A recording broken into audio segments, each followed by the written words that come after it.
Hello, everyone, and welcome to the Pitch Purpose with Tony Winslow podcast. At Pitch Purpose, we celebrate entrepreneurs who create businesses to serve greater missions. And Kristen Miele, my guest today, is the epitome of that. And I'm super excited for her to be here. About Kristen, she has been educating youth on the topic of sex for over a decade. She's taught in hundreds of diverse settings, including 2 different countries. Has experience teaching ages 3 and up on content related to sex and sexuality.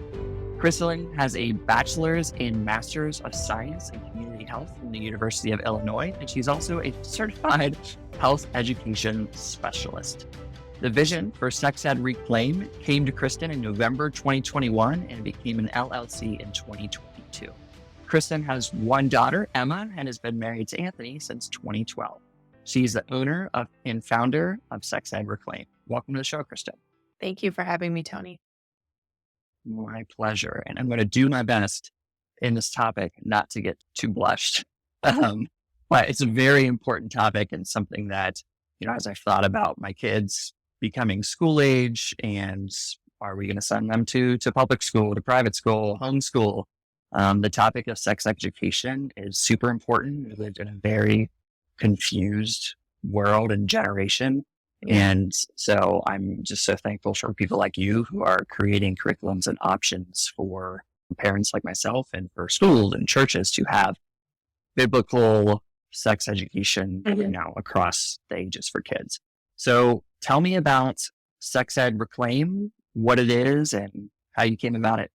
Sure.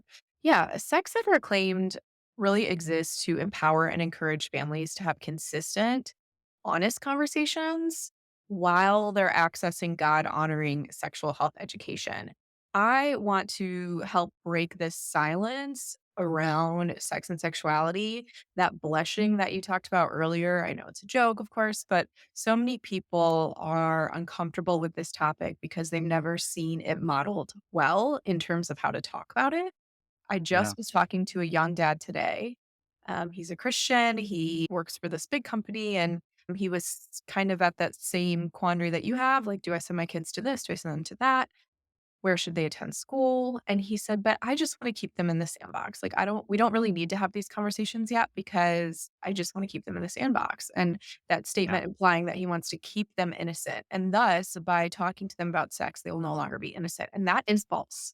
And I had to kind of hold back for a second, but I did respond to that because it's important that Christians understand and know that that is a lie. That's a myth. That if you talk to your kids about their body, puberty, sexual health, sexuality, gender, the conversations that are going on in our culture, that you are stealing their innocence. You are not doing that.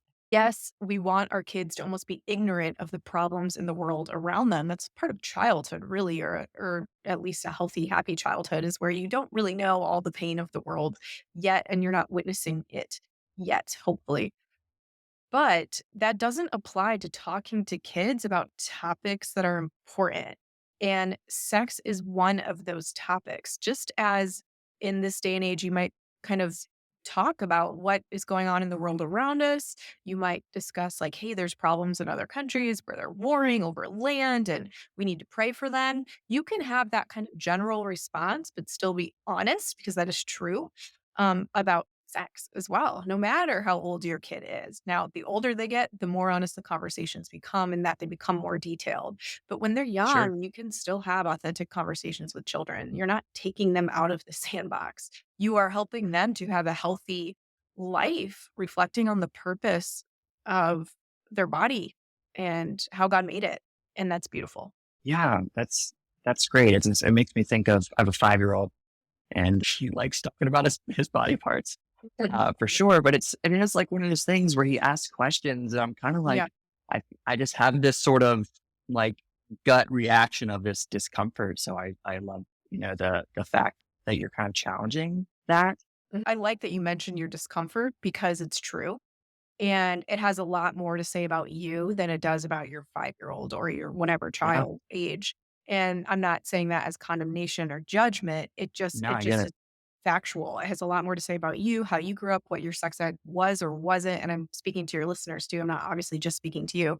It has a lot to say about where you're coming from because I was For that sure. person too. I was very uncomfortable with the topic completely. And the Lord really worked on that in me when I opened my Bible and read about sex. And I was like, oh, wait, the Bible talks about it. Why was I so uncomfortable? But the reality is that I was uncomfortable because I had never seen it. Like I mentioned earlier, I had never heard it. My parents had never said boo about it.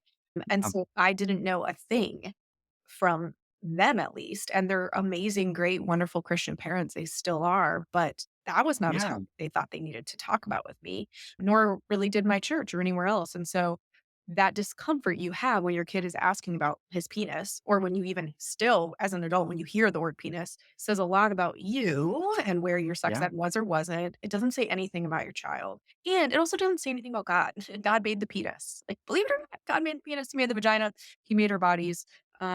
And they're really good. And so we don't have to feel shame about a natural part of our body. But that creeps in when the topic was so silent for so long. Yeah. Do you balance that from our culture is over sexualized Yeah. and there's, gender madness going around it. There's so much around sexuality that's turned into an identity for people, which is false. Mhm. So it's like you don't want the balance, like you don't want your kids to be exposed to this over sexualized culture, Right. but you also want to not be ashamed of talking about the things that are great that God created you with. Mhm. What does that look like? Yeah, I think that's a multi-level question, but it's a really, really good one. One differentiation I want to make is that the over-sexualized culture is different than conversations about the body and talking about human beings and talking about our fleshly desires versus spiritual like needs from the Lord, and that those are different things. So, like for example, practically when you consume or you see media and it is hypersexualized, as most media is, like the characters, the clothing, the conversation, the scene itself, the plot, that is a very different scenario playing out before your child's eyes than you talking to your kid about how sex is sacred and beautiful and holy and it's pleasurable and it can create children and that God designed it. Like that is such a different conversation and a different narrative. Somebody walking down the street and someone struggling with lust as they look at them is an important conversation, but it's not because it's hypersexualized situation only. It's because that person's body is responding to what they're seeing. And God made Sure. us to respond to beauty. We do recognize beauty and we obviously recognize overt sexuality as well, but what we do with that is really important. And everyone wonders what to do with it. Everyone has these reactions women, men, boys, girls. But if we don't talk about what's the right response, what's a normal response, then that child's never going to know. And what they're naturally going to do is they're going to continue to sexualize that person on the street, or they're not going Yeah. to, or they're going to struggle with it and have no one to help them hold them accountable or pray with them, or they're going to go online and start to act out their desires there. And that doesn't lead anywhere good.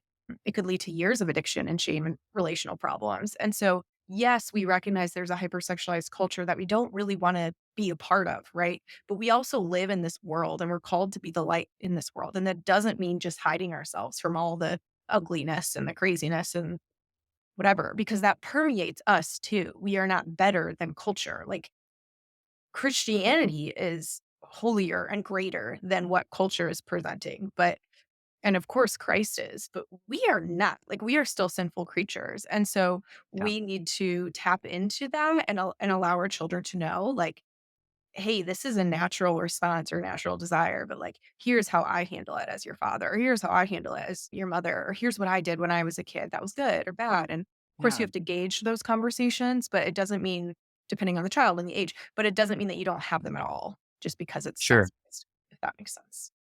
Yeah. Yeah. Absolutely. I think the wisdom that you're sharing is important for Christians and for non-Christians because we have the same realities, but just look through it with a different lens.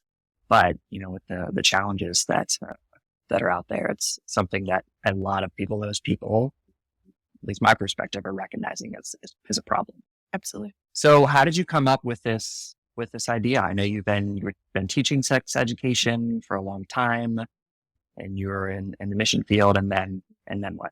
Talk about it. Yeah, so I think you've heard a little bit of my story, but as I mentioned earlier, I had no desire to talk about this topic. I had no interest in this topic. This is not how I saw my future life playing out, but God has other things in mind for us, which is really beautiful and good, thankfully.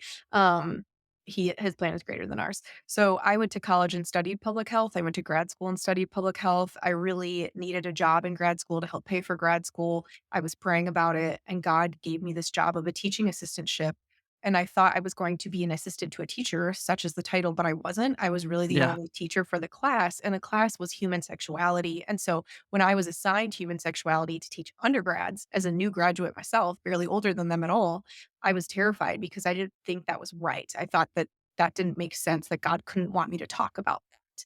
And I was very uncomfortable my first semester teaching. As you mentioned discomfort earlier, I was uncomfortable because I thought it was a wrong thing. And God worked on me so that I was able to separate more what is sin, like what is that hypersexualization, and what is actually holy about this because God created it. And then also I had to work through my own stuff. Why didn't I ever learn about this? Why don't I know anything about this? Why did I feel I can't talk about this? And I was able in a secular university to really leave truths in, and that really empowered me and encouraged me. So Yeah. I went forth with that and continued to really care about sexual health and talking to families and groups about this. But I was always in secular places. Not, I shouldn't say always, but most of the time. And so I wasn't able to explicitly say, hey, Christ has come. He is real. He saved you. He died on the cross, and he has come for you to forgive you and to love you and to redeem you, including to redeem your sexual brokenness. I was never able to necessarily explicitly say that because I was in secular settings, but I could kind of touch on areas of that. And as I learned to do that, again, just felt really empowered, encouraged, like kept wanting to stay in that area. But then we moved to the mission Yeah. field, and we were moving to a conservative, I don't know, conservative country, I'll say, where Catholicism was largely practiced. There was still a lot of like legalism. Most people weren't necessarily like, oh, I have this personal relationship with Jesus. They were more like, well, my family's Christian, or like, I go to church.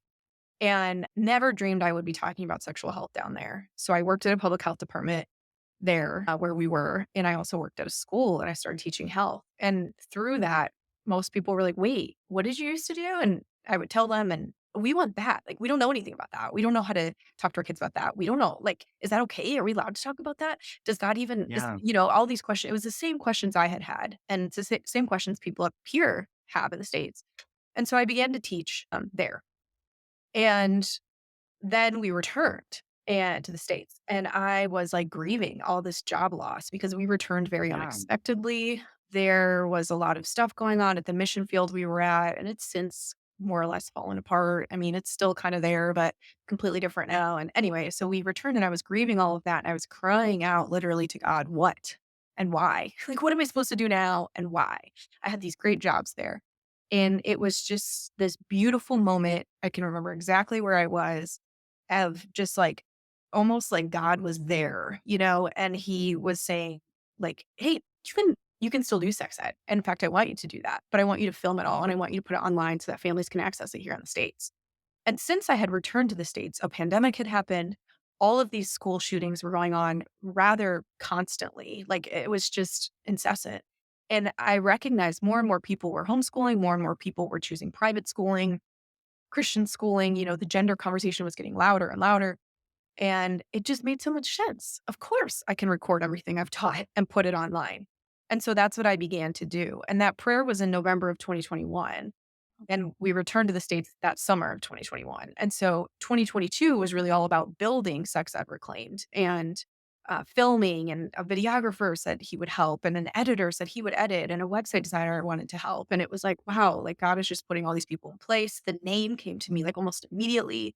And it just was like, oh, yeah, I'm always supposed to do this. Like, this is what I was always going to do. Right. Like, it just made Yeah. so much sense. But I never would have thought of it on my own. And I never would have been able to do it on my own.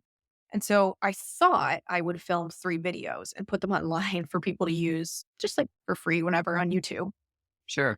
And that was completely not what happened. I ended up filming 92 videos towards the beginning because there's so many ways to talk about Wow. sex, sexuality, and gender, and there's so many different ages. So I talk about it differently with different ages. And so as I was filming, I was really just writing these scripts for these videos based on what the Holy Spirit was telling me. Like I was listening to the Lord and listening to what the Spirit wanted to say. And that was what guided this conversation I was having Yeah. with I guess the audience who I couldn't yet see and still don't see because it's filmed and people access it in their phone.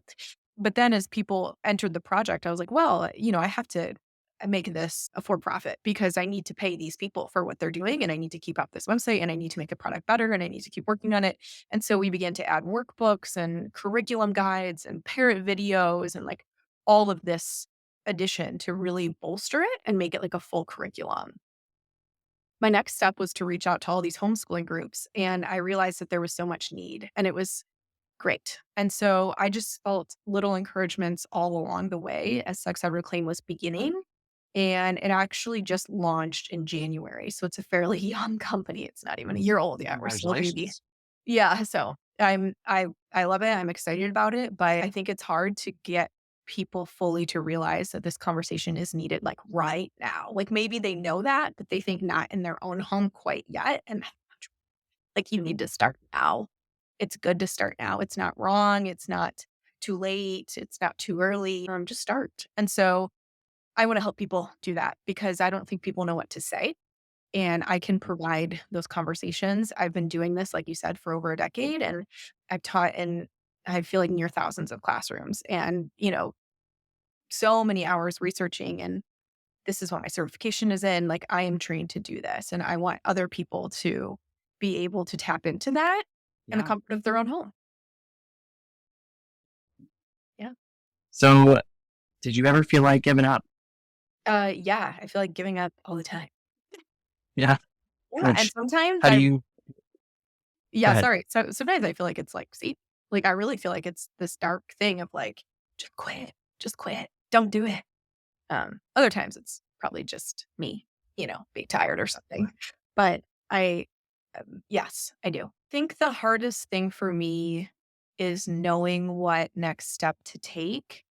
Someone who is not a believer, but she was a boss of mine, told me that when she started a business, what she did was that she said yes to everything and then she figured it out later.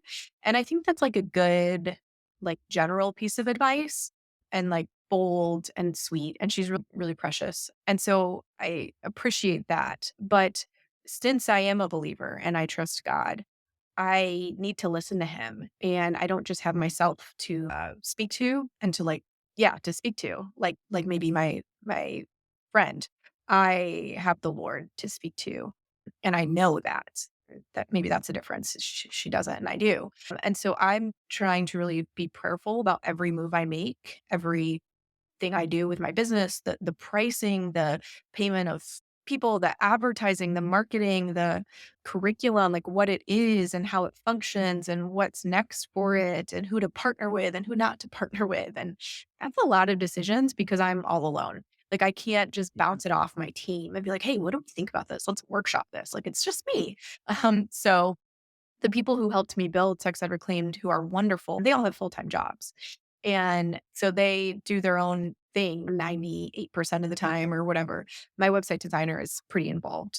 She works more regularly for me than the other guys. But yeah, it's hard because I don't really have people to bounce stuff off of. And I talk to my husband about Yeah. it, or I'll talk to a friend or a sibling, but they don't own this business. Like they don't know what's right for it either, really. Like it's not theirs. And so I'm just trying to know what's best, and that's hard.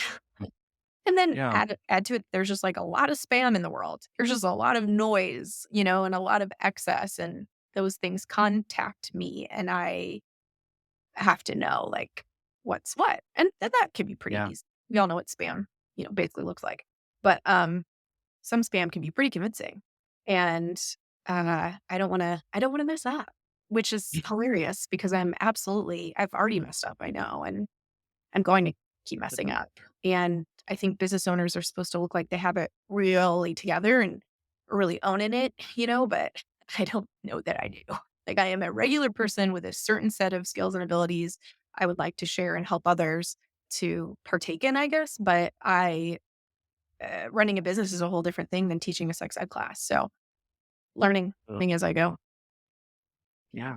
So let's shift gears a little bit and talk about pornography.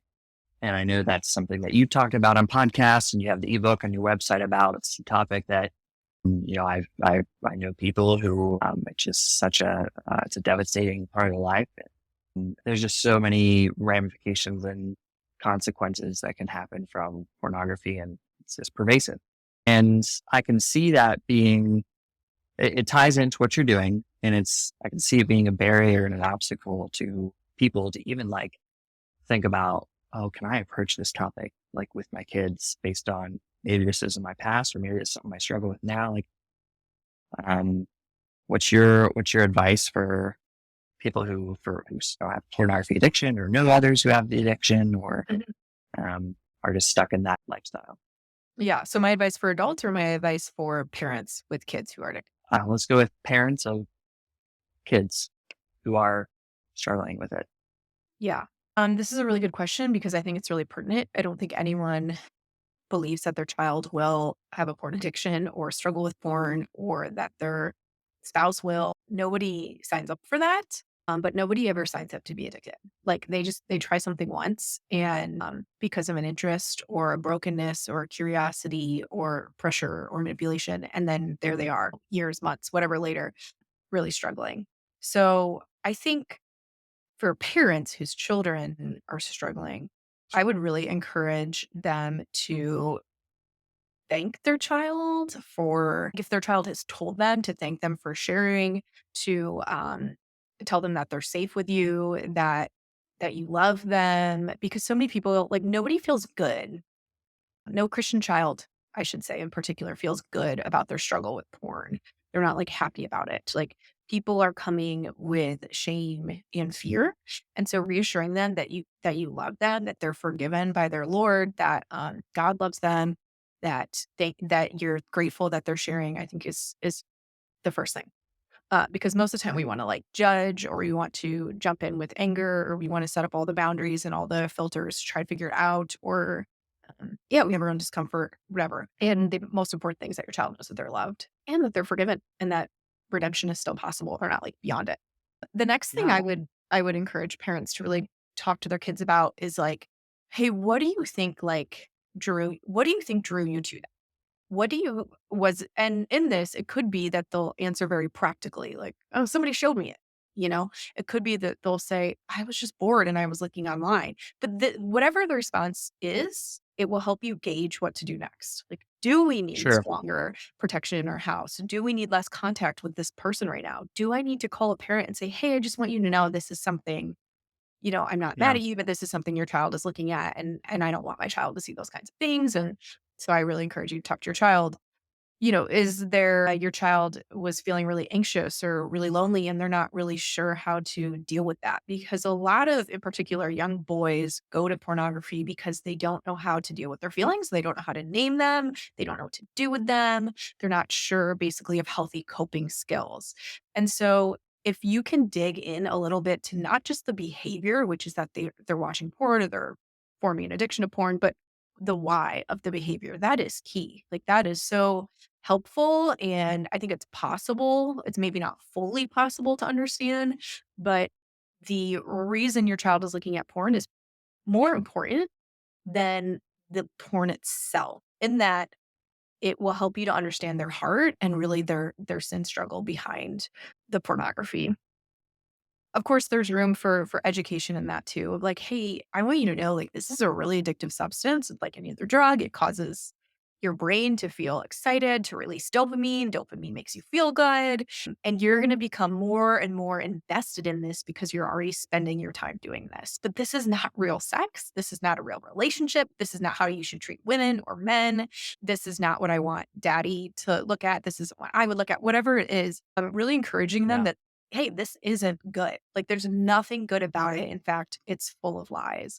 But in that, like, I'm here for you. I'm here for your questions. You can even ask them, what do you wish I would do in this moment? I don't want to put it on the child for the child to tell the parent how to parent, but like, what do they need? Basically, asking the child, hey, what do you need from me in this moment? Like, what would really help you? Potentially could be Yeah. good too. Now, of course, that's for children who are older than 10, 9 or 10. Like younger kids aren't sure what they're doing. They're not trying to look for that. And so I explain to young kids bad images. Bad images are images of people who are naked or have their clothes off. These are not okay. Nobody should ever take a picture of you when you're naked.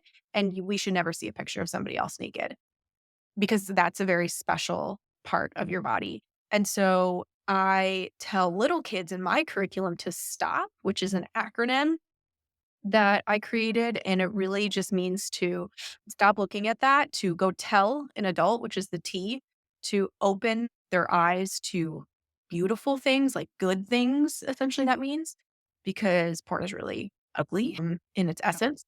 And then the what was the last letter? Oh, P. The P is that they need to play something else. Like they need to go actively do something else. That's the acronym I use for young children. I think it's Yeah, important. I've that's already good. talked to my 5-year-old daughter about bad images, and it was like a 2-time, I think we talked about it twice, and she gets it. But it's also great to tie in there that nobody should be seeing pictures, like nobody should be taking these pictures of you or touching that part of their body. You can talk about essentially consent there Yeah. and respect for them. So that would be my advice for parents whose children are struggling. I do think there's a lot of great resources for teens in particular, Yeah. really great ones. And I have some of those listed on my website of Sex Ed Reclaimed, Okay. but there is, informational ones like Fight the New Drug, and Fight the New Drug is becoming bigger and bigger and bigger with just a lot of Yeah. information and free videos about what this does to your brain and your life.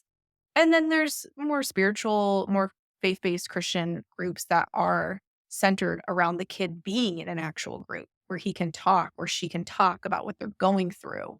There's apps that they can use that they can talk for accountability and things like that. So I Yeah. do think those are becoming quite available, partially because so many people have struggled with porn in silence, women and men. This is not a boy problem. This is an everyone problem. So Yeah. yeah, that's my longish answer. I guess I tried to No, keep it's it it's short. I feel great. like, but Yeah, I appreciate that you're speaking out about it, and I follow Fight the New Drug mhm, as well. And like, it's just such a slippery slope. yeah, And you kind of hit at this, like you start at one thing and you get that little dopamine rush. And you keep right. wanting more, and so you look for more provocative and intense, and Mhm. it can get into like the BDSM stuff, and it's like Yeah, it's just it. There's no like taking it lightly and thinking that you're going to be okay. It's going to get worse. And no. I try to remind people go of ahead. that too. My sister-in-law just texted me the other day something about, a pedophile essentially. And she was like, I can't believe adults are ever attracted to children. And I said, it never is just this, foreign adult who like is so crazy to us who would be attracted to a child. That adult has a story and a reason, never to excuse the disgusting act of pedophilia, but they have a Yeah. reason that they're there. And there's probably abuse in their own story, sexual abuse. There's definitely pornography addiction. There is an opportunity they saw, which is awful, but there's a reason that they were looking for that. And it has to do with their own story of sexual brokenness. It is not just some crazy adult out there who's attracted to minors. There's a reason for that. And usually the reason that really begun it all, if it wasn't abuse, is porn.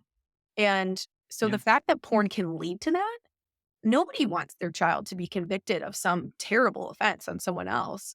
But I think porn leads to that place for Christians and non-Christians.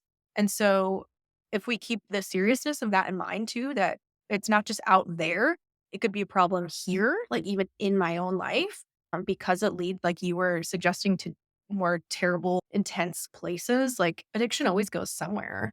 It goes somewhere in a marriage. It goes somewhere in childhood. And so Yeah. yeah, being honest about that with your older child maybe, or at least yourself, and recognizing that it only leads to bad things. Yeah. So back to the curriculum and what the videos, the materials that you've made with Sex Ed Reclaim. Why are you different than other either faith-based, biblically based sex education materials that are out there? Or yeah, we'll start with Okay. That's a great question. I When I had this original vision from God, this prayer time, I didn't just go create it. I did market research first, and I really wanted to see what is out there, what is provided. And what I found was a lot of resources for people addicted to pornography, Christian resources. I found a good amount of resources, certainly a growing amount of resources for adults who are trying to understand holy sexuality. Holy sexuality is like resurging. It's all of this. Okay, purity culture was the early 2000s. Now we're kind of bouncing out of that and starting to swing a little bit more the other way, where we have conversations and we talk and we really try to delve into the purpose behind sex. And so I think there's a lot of that growing for adults and that resource in terms of books and online access. But I Yeah. could not find anything for children to learn about sex from a holy perspective, from a research based and biblical perspective. I found kind of cute videos that like get at that your body is good and that God made it. There was like songs out there. There was hints to it in church curriculum or homeschool curriculum, little touching on it, but no Yeah. full like this is a sex ed teacher here. Like, and she's a Christian. I couldn't find it. There was one group I found in Texas and I had already known about them, and they mostly teach adults how to talk to their kids. But while I do that, I really focus on providing education for the kids, like ready.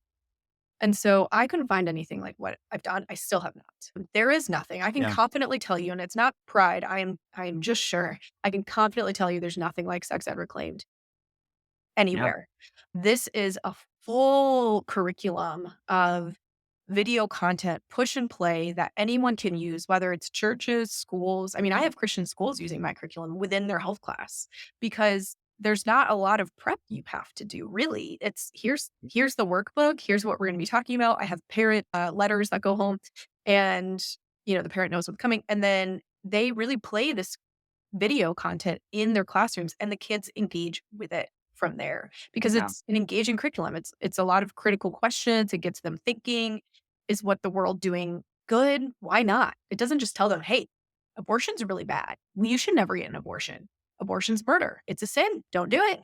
No, we delve into like, why do people get abortions? Like, why would people ever get to that place? How are they prevented? What can we do to help people who are struggling with that decision? Why does God love them? Why is the baby not just a bunch of pieces of cells, but like a baby? We really get into all of it. And I thought that Great. that was important. Honest, authentic conversations. So there's nothing like Sex Ed Reclaim. There's nothing like this full curriculum that I have. I'm only going to be building on it, but it's pretty robust as of now as well. The great thing is any person who gets curriculum on my website keeps it forever. And so anything I add, like they just get. It just appears Yeah. in their membership page. That is how I looked into what was already out there and found a Yeah. total gap. I love that. You not only took what you were passionate about, but you found a niche for it and you made sure it's something that you could own for your product and for your company. And then that allows so much in terms of developing your point of view and messaging of your company. And you can really go far with that. And you have so much material that would take, I mean, you have 10 years of experience and all this education. It's not that people can just reproduce that in with the biblical mindset and all of the production and time you Mhm. went into it. Like that's just so yeah, it's great. So you talked about these ideas of what you want to do. Like what's the vision for Sex Ed Reclaimed? Our vision, put very simply, is that the next generation of kids would say, my parents taught me about sex and they actually did a really great job. That is my simple vision.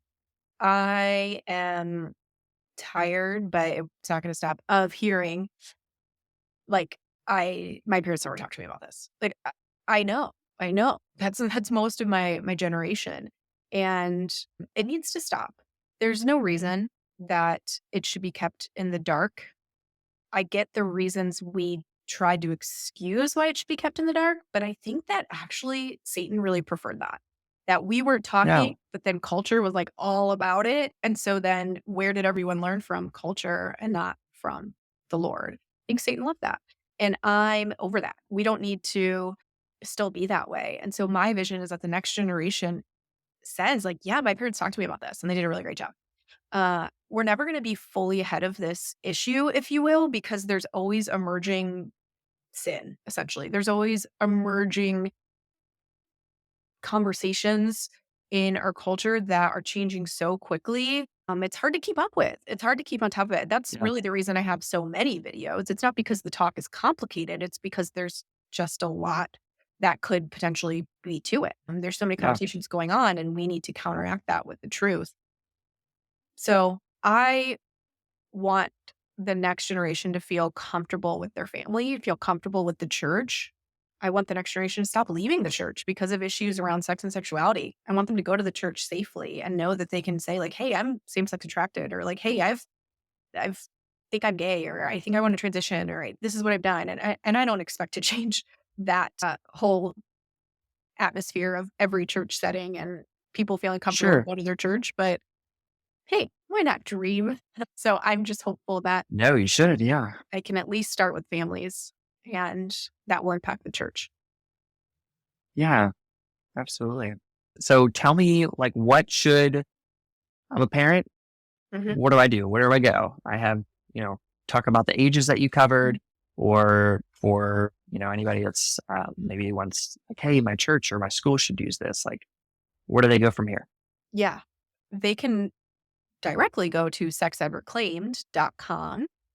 And I would say, as a parent, the first thing I tell people or the first tip I give is that, and I alluded to earlier, really, but that you need to start now, that you need to Yeah. start digging in now. And that really takes form of looking for opportunities, whether it's a billboard you pass on the street and you ask your kid, whether it's something that happened at school, whether it's a neighbor, whether it's a family member, asking them what they think and starting from there.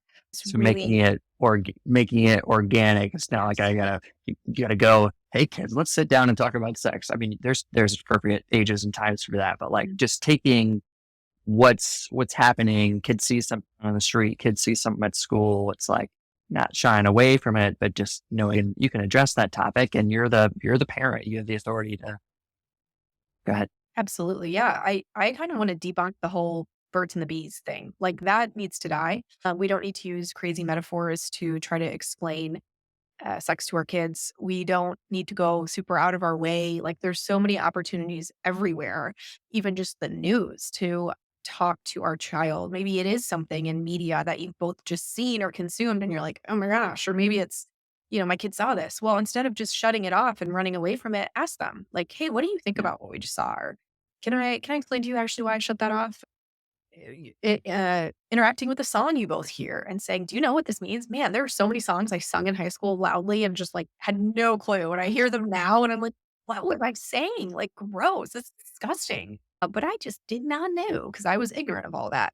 It would have been nice actually for somebody to say, "Hey, do you know what this song's about? Like, it's about this." And Yeah. not just say like, "Hey, the song's about sex," and then I'm confused and also maybe curious, but rather like really dig into, is this appropriate way to treat your girlfriend or boyfriend or whatever the song's talking about?